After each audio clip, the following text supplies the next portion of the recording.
Hi అండి. ఈరోజు మనం నాటుకోడి కూర ఎలా తయారు చేసుకోవాలో తెలుసుకుందాం. దీనికి కావాల్సిన పదార్థాలు ఆనియన్, టమాటో, కొత్తిమీర, అల్లం, కరివేపాకు.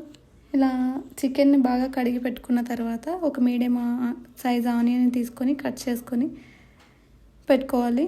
ఒక పెద్ద గిన్నె పెట్టుకొని అందులో ఆయిల్ వేసి జీలకర్ర ఆవాలు వేసిన తర్వాత ఆనియన్ వేయాలి.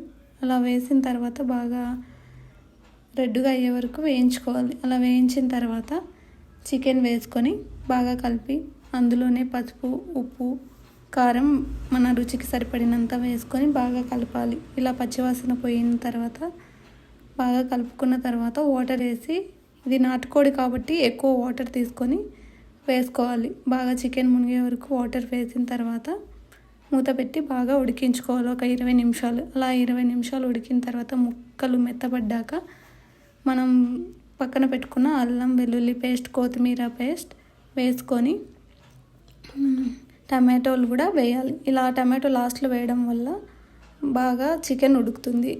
ఉడికిన తర్వాత వేసుకుంటాం కాబట్టి చికెన్ గ్రేవీ కూడా బాగా వస్తుంది.